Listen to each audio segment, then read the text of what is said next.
राधे राधे। प्रणाम आप सभी लोगों को। कैसे हैं आप सब लोग? स्वस्थ होंगे। माँ भगवती आपकी मनोकामना पूर्ण करें। जय जय। आज मैं आपको बताती हूँ वैशाख मास की पूर्णमासी का व्रत कब का है और हमें भगवान विष्णु की पूजा करनी चाहिए। वैशाख मास का अपने आप में बहुत ज़्यादा महत्व होता है और इसमें भी अगर कोई भी पूर्णमासी का व्रत करता है तो उसका अनंत गुना फल मिलता है।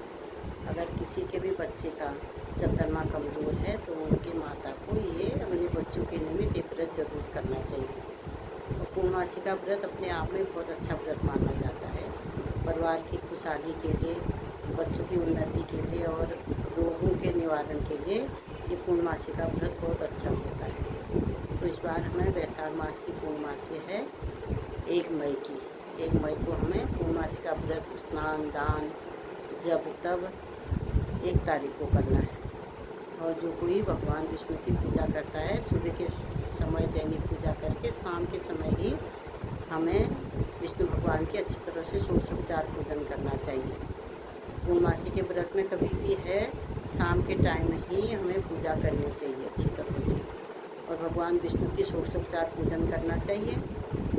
षोडशोपचार पूजन करके भगवान विष्णु के निमित्त हमें जैसे आप पंचामृत बनाना चाहिए। पंचामृत बना के अच्छी तरह से स्नान कराना चाहिए। शंख में जल भर के भगवान विष्णु का अभिषेक करना चाहिए। और देखो वैशाख मास में अपने आप बहुत ज़्यादा महत्व होता है, इसलिए पूर्णमासी के दिन हमें अच्छी तरह से पूजा करनी चाहिए। षोडशोपचार पूजन करने भगवान विष्णु के सहस्त्र नाम करने चाहिए। सहस्त्र नाम का अपने आप में बहुत ज़्यादा महत्व है। अगर हम एक बार भी भगवान का नाम लेते हैं तो उसी का महत्व है।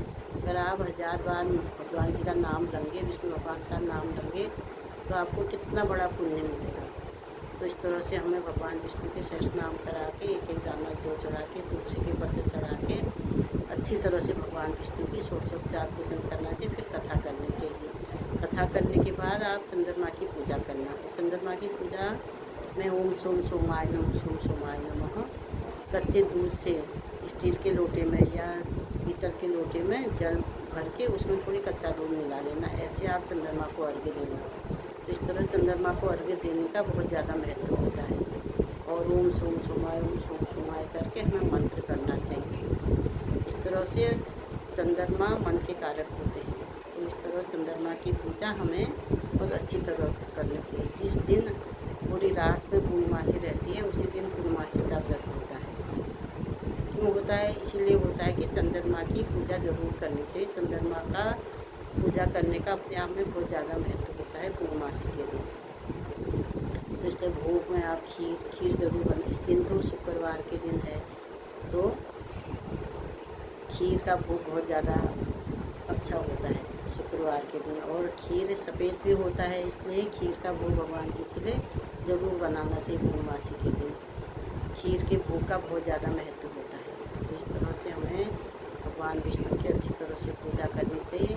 और पंछियों के लिए जैसे पानी रख दो कहीं पर, गाय के लिए पानी रख दो, गाय की सेवा करो, पंछियों की सेवा करो, कुत्तों की सेवा करो। ये परोपकार वाले काम हमें ज़रूर करने चाहिए इन दिनों। और दान है, इस दिन दान का अपने आप में ज़्यादा महत्व होता है। तो हमें इस वैशाख मास में दान भी ज़रूर करना चाहिए। थोड़ी बहुत दान, जिससे जितना होता है उतना दान ज़रूर करना चाहिए। और गंगा स्नान का बहुत ज़्यादा महत्व है। जो कोई गंगा स्नान करने जा सकता है तो अच्छी बात है। जो नहीं जा सकता है सुबह 4 से 4:30 बजे के बीच में अपने जल में गंगा जल डाल के स्नान करना चाहिए। इस तरह से आप पूर्णमासी का व्रत करके देखिए, आपको बहुत ज़्यादा लाभ मिलेगा और आनंद आएगा जीवन में।